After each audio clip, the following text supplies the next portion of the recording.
یقیناً تمام تعریفیں اللہ کے لیے ہیں، ہم اسی کی حمد بجا لاتے ہیں، اسی سے مدد مانگتے ہیں اور اسی سے بخشش طلب کرتے ہیں۔ ہم اپنے نفس کی برائی اور اپنے برے اعمال سے اللہ تعالیٰ کی پناہ چاہتے ہیں۔ جس شخص کو اللہ تعالیٰ ہدایت دے اسے کوئی گمراہ کرنے والا نہیں، اور جسے وہ گمراہ کر دے اسے کوئی ہدایت دینے والا نہیں۔ اور میں گواہی دیتا ہوں کہ اللہ تعالیٰ کے سوا کوئی سچا معبود نہیں ہے، وہ تنہا ہے، اس کا کوئی شریک نہیں ہے۔ اور میں گواہی دیتا ہوں کہ ہمارے نبی محمد صلی اللہ علیہ وسلم اس کے بندے اور رسول ہیں۔ بہت زیادہ درود و سلام نازل ہوں آپ صلی اللہ علیہ وسلم پر، آپ کی آل اور تمام صحابہ کرام پر۔ حمد و صلات کے بعد اللہ کے بندو، اللہ سے ڈرو جس طرح اس سے ڈرنے کا حق ہے، اور خلوت و سرگوشی ہر حال میں اس کی نگرانی کا احساس اپنے دل میں قائم رکھو۔ مسلمانوں، اللہ کا دین جسے اس نے اول سے آخر تک تمام مخلوق کے لیے پسند کیا ہے وہ دین اسلام ہے۔ سارے نبی یہی دین لے کر آئے ہیں اور تمام رسول اسی دین کے علمبردار رہے ہیں۔ ارشاد باری تعالی ہے، بے شک اللہ تعالیٰ کے نزدیک دین اسلام ہی ہے، اور وہ یہ ہے کہ صرف اکیلے اللہ کے لیے اخلاص اختیار کیا جائے، اللہ تعالیٰ کو رب،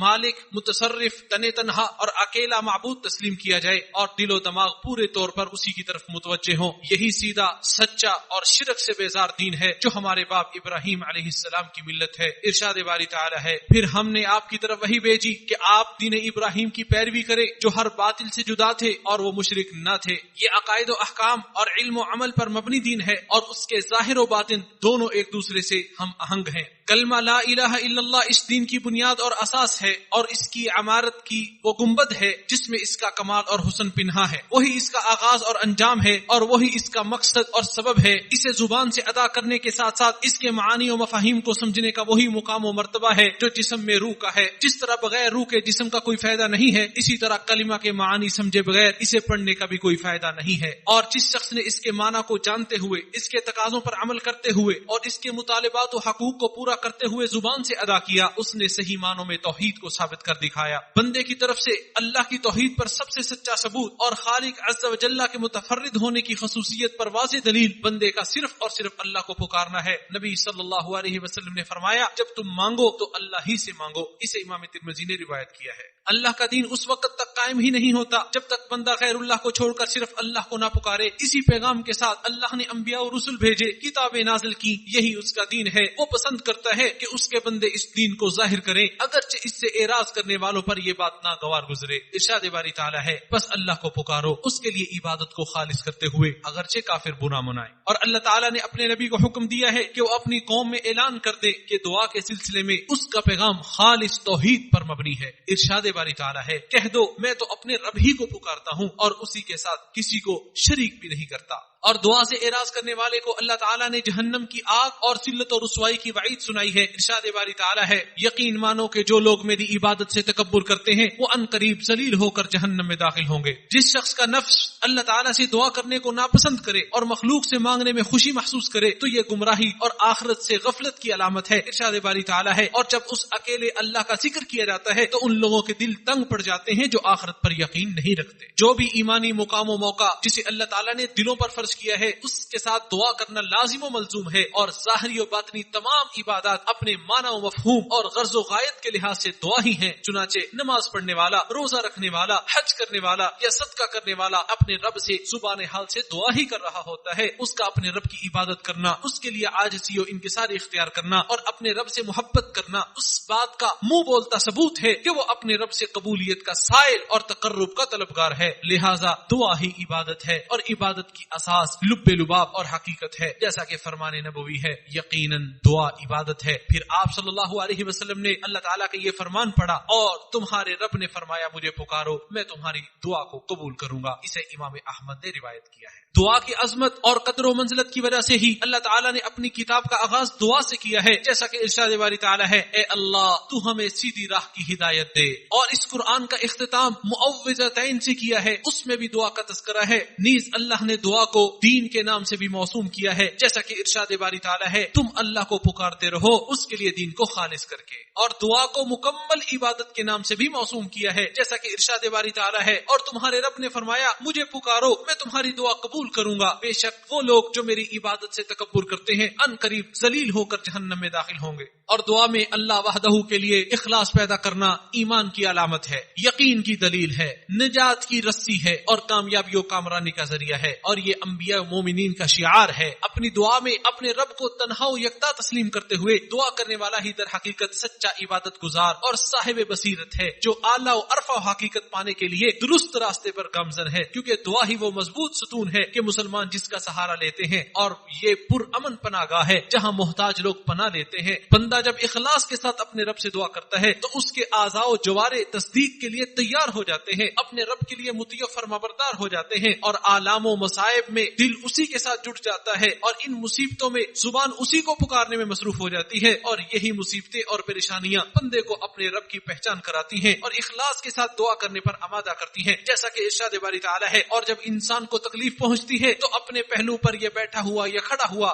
ہمیں پکارتا ہے. اور ہمارا پروردگار ہی وہ تنہا ذات ہے جسے ہر وقت اور ہر حال میں پکارا جاتا ہے. وہی خالق ہے جو کسی چیز سے عاجز نہیں ہے, اور ایسا قادر و غالب ہے جو ہر چیز سے بلند ہے. رزق اسی کے ہاتھ میں ہے, عطا کرنا یا روکنا اسی سے ہے یا اسی کی طرف ہے. اور جلال و جمال اور کمال اس کی یہ وہ کامل صفتیں ہیں جو اس سے کبھی جدا نہیں ہوتی, اور جو اس سے اس کے ناموں اور صفات کا واسطہ دے کر دعا کرتا ہے وہ اس کی دعا کو شرف قبولیت بخشتا ہے. جیسا کہ ارشاد باری تعالیٰ ہے, اور سب سے اچھے نام اللہ ہی کے نام ہے, سو اسے انہی ناموں کے ساتھ پکارو. وہ دور والے کو بھی ویسے ہی سنتا ہے جیسے قریب والے کو سنتا ہے, اور وہ مانگنے والوں اور عبادت گزاروں سے بہت زیادہ قریب ہے. ان میں سے جو اپنی حاجت کو اس کے سامنے پیش کرتا ہے تو وہ اسے پورا کر دیتا ہے. جیسا کہ ارشاد باری تعالیٰ ہے, جب میرے بندے میرے بارے میں آپ سے سوال کریں تو آپ کہہ دیں کہ میں بہت ہی قریب ہوں, ہر پکارنے والے کی پکار کو جب بھی وہ مجھے پکارے قبول کرتا ہوں. جو اس سے رحمت طلب کرتا ہے وہ اس پر رحم کرتا ہے, اور جو اس سے بخشش طلب کرتا ہے وہ اسے معاف کر دیتا ہے, اور جو اس سے مانگتا ہے وہ اسے عطا کر دیتا ہے. جو اس کی طرف اپنی محتاجگی کا اظہار کرتا ہے وہ اسے بے نیاز کر دیتا ہے. جیسا کہ ارشاد باری تعالیٰ ہے, آسمانوں اور زمین کے خزانے اللہ ہی کے ہیں, وہی کائنات کو چلاتا ہے اور اپنی مخلوق کے درمیان حق کے ساتھ فیصلے کرتا ہے. جیسا کہ ارشاد باری تعالیٰ ہے, اور اللہ حق کے ساتھ فیصلہ کرتا ہے, اور وہ لوگ جنہیں وہ اس کے سوا پکارتے ہیں کسی بھی چیز کا فیصلہ نہیں کر سکتے. وہ ہمیشہ زندہ رہنے والا اور قائم رہنے والا ہے, کوئی پکارنے والا اسے اپنی حاجت سے کبھی غافل نہیں پائے گا, اور نہ ہی اسے تکلیف کو دور کرنے سے عاجز پائے گا. جیسا کہ ارشاد باری تعالیٰ ہے, وہ زندہ ہے جس کے سوا کوئی معبود نہیں, بس تم خالص اسی کی عبادت کرتے ہوئے اسے پکارو. وہ اکیلا ہی دعا کے لائق ہے,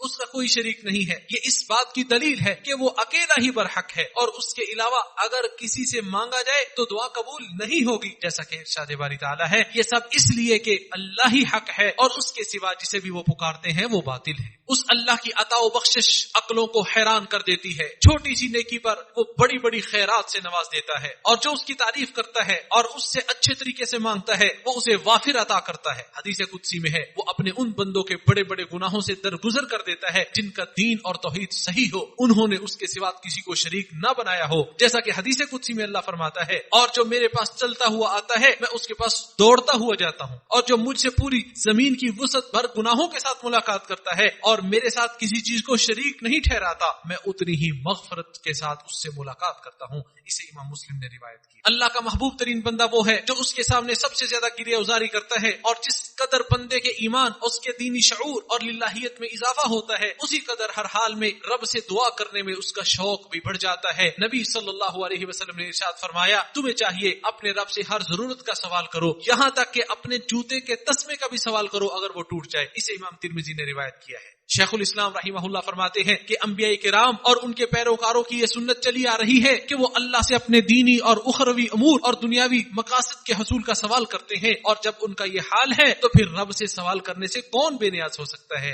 اور بندے کی یہ خاصیت ہے کہ وہ اپنے رب سے سوال کرے, اور رب کی یہ شان ہے کہ بندے کے سوال کو سنے. چنانچہ اگر کسی کو یہ گمان ہو جائے کہ وہ اللہ تعالیٰ سے سوال کرنے سے مستغنی ہے تو ایسا شخص عبودیت اور بندگی کے دائرے سے نکل جاتا ہے. اور انبیاء کرام کا طریقہ یہ رہا ہے کہ وہ ہر حال میں کثرت سے دعائیں کرتے تھے. ارشاد باری تعالیٰ ہے, بے شک وہ لوگ خیر کے کاموں کی طرف سبقت کرتے تھے اور ہمیں امید و خوف کی حالت میں پکارتے تھے اور ہمارے لیے خشوع و خضوع اختیار کرتے تھے. زکریا علیہ السلام کے دل میں بیٹے کی خواہش پیدا ہوئی تو انہوں نے اپنے رب سے نیک سیرت اولاد کی دعا کی اور اس کی کرم فرمائی کی تعریف کی اور فرمایا, تو ہی دعا سننے والا ہے. پھر جب محراب کی طرف جانے لگے تو فرشتوں نے ان کی پشت سے ایک نبی پیدا ہونے کی بشارت سنائی. حالانکہ وہ تو عمر دراز ناراض اور ناتواں ہو چکے تھے، اور نوح علیہ السلام کی قوم نے جب ان کی نافرمانی کی، ان کی دعوت کو جھٹلایا، ارشاد باری تعالیٰ ہے تو انہوں نے کہا، تو اس نے اپنے رب سے دعا کی کہ میں بے بس ہوں، تو میری مدد کر۔ تو اللہ تعالیٰ نے ایک ہولناک طوفان کے ذریعے نوح علیہ السلام کے اہل ایمان پیروکاروں کو چھوڑ کر زمین پر بسنے والے تمام لوگوں کو غرق آب کر دیا۔ اسی طرح اللہ عز و جل نے اصحاب کہف کا قصہ ذکر کیا ہے کہ کیسے چند توحید پرست نوجوانوں کو جب یہ علم ہوا کہ صرف اللہ وحدہ کو پکارنا جائز ہے اور یہی وہ دین ہے جو اللہ کو مقبول ہے، تو اپنی قوم کے خلاف اٹھ کھڑے ہوئے۔ ارشاد باری تعالیٰ ہے اور کہنے لگے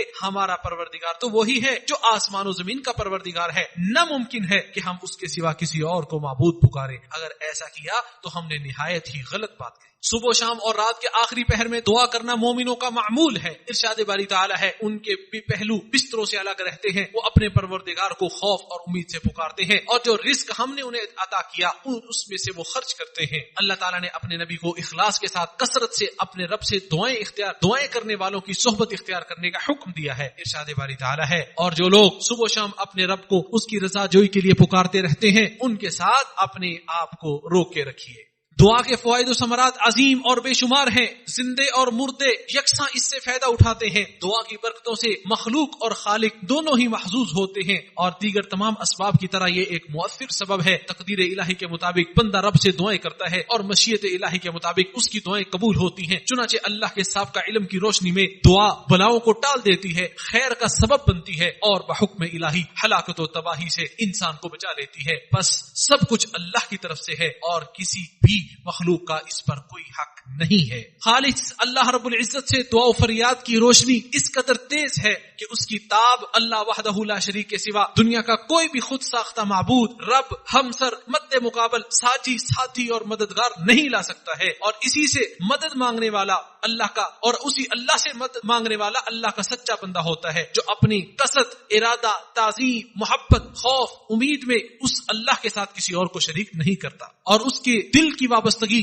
خوشی اور مصیبت ہر حال میں اسی اللہ کے ساتھ ہوتی ہے، اور خوشحالی اور تکلیف و آلام ہر صورت میں زبان اسی کی صدا بلند کرتی ہے۔ جو شخص اپنی توحید کی حقیقت سے آشنائی چاہتا ہے وہ غور کرے کہ دعا کے وقت وہ کس کو پکارتا ہے۔ اگر وہ خالص اللہ سے دعا کرتا ہے تو وہ توحید کے مقام سے آگاہ ہے، اور اگر غیر اللہ سے فریاد کرتا ہے تو وہ اس کے ساتھ دوسرے کو شریک کر رہا ہے۔ ارشاد باری تعالیٰ ہے جو شخص اللہ کے ساتھ کسی دوسرے کو معبود پکارے جس کی کوئی دلیل اس کے پاس نہیں، بس اس کا حساب تو اس کے رب کے اوپر ہی ہے۔ بے شک کافر لوگ نجات سے محروم ہیں۔ ہر طرح کا فضل و کمال اور بزرگی و برتری صرف اللہ عز و جل کے لیے ہے، اور عبادت کا صرف وہی حقدار ہے، اور الوہیت صرف اسی کی عظمت کے شایان نشان ہے۔ انسانوں میں سے چاہے کوئی کتنا ہی بڑے مقام پر فائز کیوں نہ ہو، وہ اس لائق نہیں ہے کہ اس کو اللہ کے سوا کسی معمولی یا بڑی چیز کے لیے پکارا جائے، کیونکہ جو شخص اس کائنات کی حقیر اور چھوٹی مخلوق کو پیدا کرنے سے عاجز ہو وہ کسی بھی طرح عبادت اور دعا کا مستحق نہیں ہو سکتا۔ ارشاد باری تعالیٰ ہے اللہ کے سوا جن کو تم پکارتے رہے ہو وہ ایک مکھی بھی پیدا نہیں کر سکتے، وہ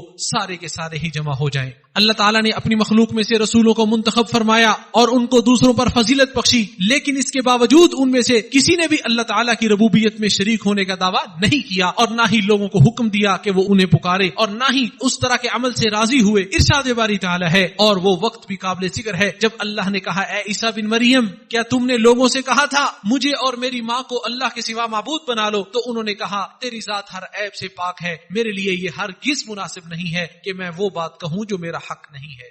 اور بھلا وہ ایسا کیسے کر سکتے تھے جبکہ وہ خود طرح طرح کی آفتوں، بیماریوں، کمزوریوں اور نقائص سے دوچار ہوتے تھے؟ ان میں سے بعض کو قتل کر دیا گیا، بعض کو بیماری لاحق ہوئی اور بعض پر جادو کر دیا گیا۔ غیر اللہ کو پکارنا ایک عظیم جرم ہے۔ اللہ تعالیٰ نے اپنے نبی کو مخاطب کرتے ہوئے فرمایا اور اللہ کو چھوڑ کر ایسی چیز کی عبادت مت کرنا جو تجھ کو نہ نفع پہنچا سکے اور نہ کوئی نقصان پہنچا سکے، پھر اگر ایسا کیا تو تم ایسی حالت میں ظالموں میں سے ہو جاؤ گے۔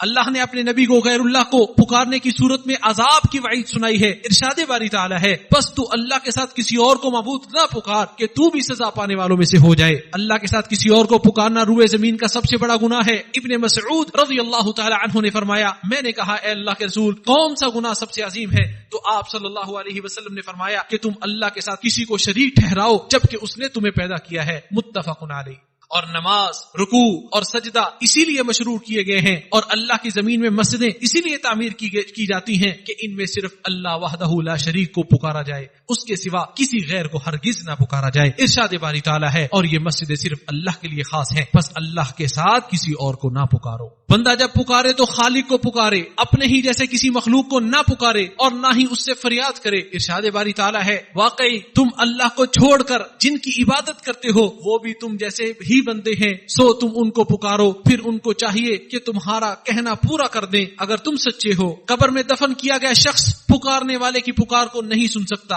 اگرچہ پکارنے والا اس کو ربوبیت کے مقام پر پہنچا دے، اور نہ ہی فریاد کرنے والے کی کچھ فریاد اس کو فائدہ پہنچا سکتی ہے اگرچہ وہ الوہیت کے خصائص کا دعویٰ کر دے۔ ارشاد باری تعالیٰ ہے جنہیں تم اس کے سوا پکار رہے ہو وہ تو کھجور کی گٹلی کے چھلکے کے مالک بھی نہیں ہے، اگر تم انہیں پکارو وہ تمہاری پکار ہی نہیں سنتے، اگر بالفرض سن بھی لیں تو فریاد رسی نہیں کریں گے۔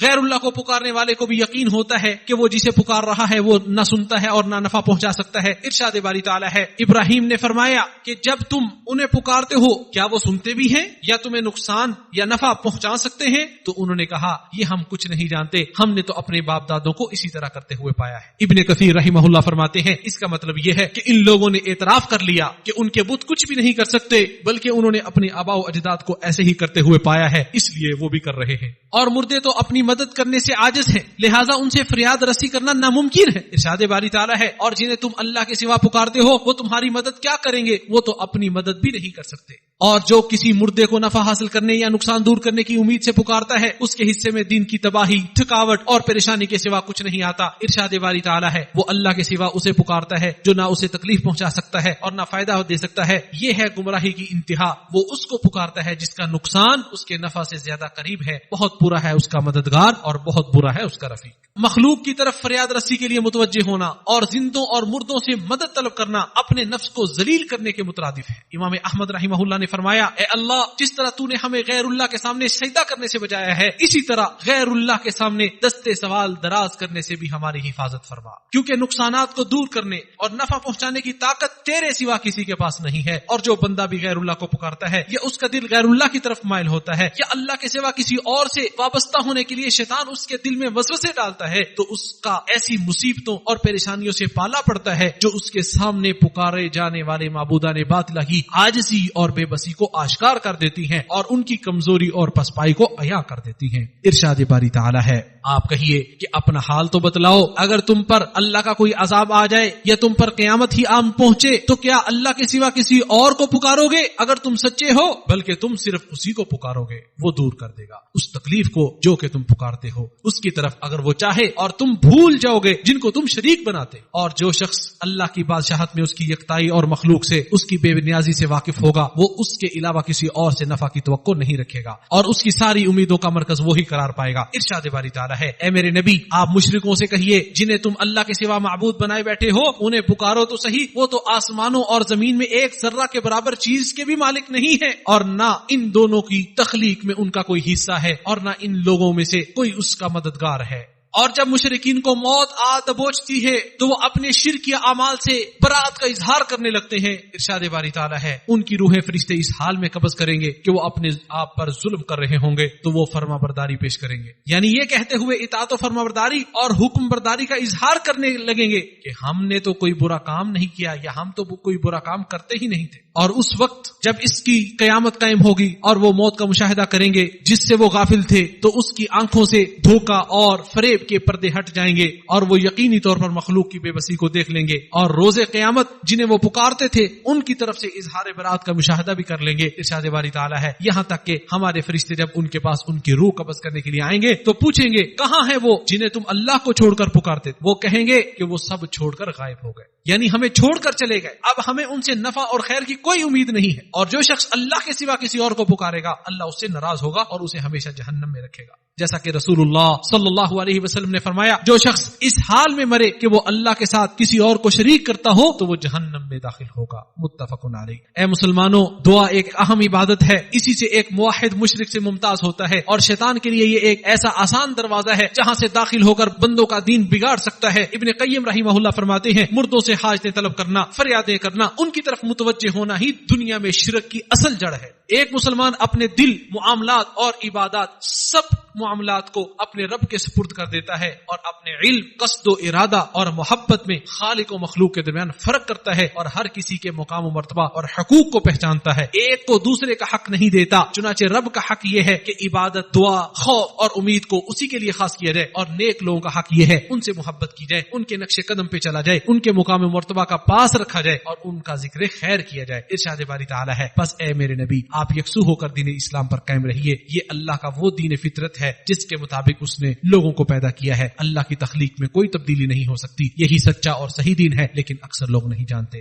اللہ تعالیٰ قرآن کریم کو میرے لیے اور آپ کے لیے باعث برکت بنائے، اور ہم سب کو ذکر حکیم اور اس کی آیات سے نفع پہنچائے۔ میں اپنی بات کو مکمل کرتا ہوں، اور اپنے لیے اور آپ سب کے لیے اللہ تعالیٰ سے ہر گناہ کی معافی طلب کرتا ہوں۔ آپ سب بھی استغفار کیجئے، وہ اللہ بخشنے والا نہایت مہربان ہے۔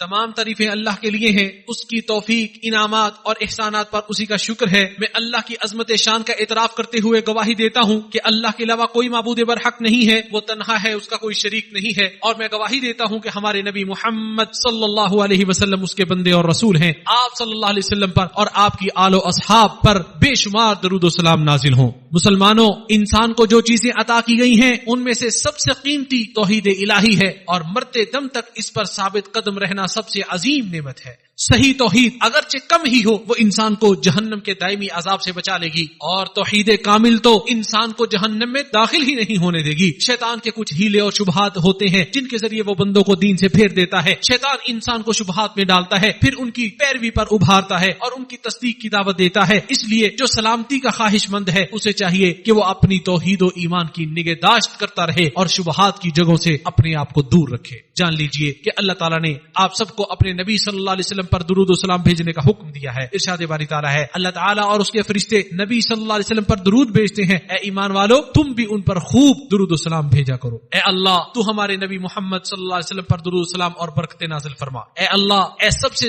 عزت والے رب، تو اپنے جود و کرم کی بارش کرتے ہوئے اصحاب حق و انصاف، خلفائے راشدین ابو بکر، عمر، عثمان، علی رضی اللہ عنہم اور تمام صحابہ کرام رضوان اللہ علیہم سے راضی ہو جا، اور ان کے ساتھ ساتھ ہم سے بھی راضی ہو جا۔ اے اللہ تو اسلام اور مسلمانوں کو غلبہ عطا فرما، شرک اور اہل شرک کو رسوا کر دے، دشمنان اسلام کو نیست و نابود کر دے۔ اے اللہ اس ملک کو اور تمام مسلم ممالک کو امن و امان اور خوشحالی کا گہوارہ بنا دے۔ اے اللہ تو ہمارے حکمران اور ان کے ولی عہد کو اپنے پسندیدہ امور کی توفیق عطا فرما، تو انہیں نیکی و تقوی کی راہ پر گامزن فرما، ان سے اسلام اور مسلمانوں کو فائدہ پہنچا اے رب العالمین، اور تو تمام مسلم حکمرانوں کو اپنی کتاب پر عمل کرنے اور شریعت کو نافذ کرنے کی توفیق عطا فرما۔ اے ہمارے رب ہمیں دنیا و آخرت میں بھلائی عطا فرما، عذاب جہنم سے نجات عطا فرما۔ اے ہمارے رب ہم نے اپنا بڑا نقصان کیا، اگر تو ہماری مغفرت نہ کرے گا اور ہم پر رحم نہ کرے گا تو واقعی ہم نقصان پانے والوں میں سے ہو جائیں گے۔ اللہ کے بندو، بے شک اللہ عدل و احسان اور قرابت والوں کو دینے کا حکم دیتا ہے اور بے حیائی، برائی اور سرکشی سے منع کرتا ہے۔ وہ تمہیں نصیحت کرتا ہے تاکہ تم نصیحت حاصل کرو، لہذا تم عظمت و قدر والے رب کو یاد کرو، وہ تمہیں یاد کرے گا، اور اس کی نعمتوں پر شکر ادا کرو، وہ تمہیں مزید عطا کرے گا۔ بے شک اللہ کا ذکر بہت بڑی چیز ہے، جو بھی تم کچھ کر رہے ہو اس سے اللہ تعالی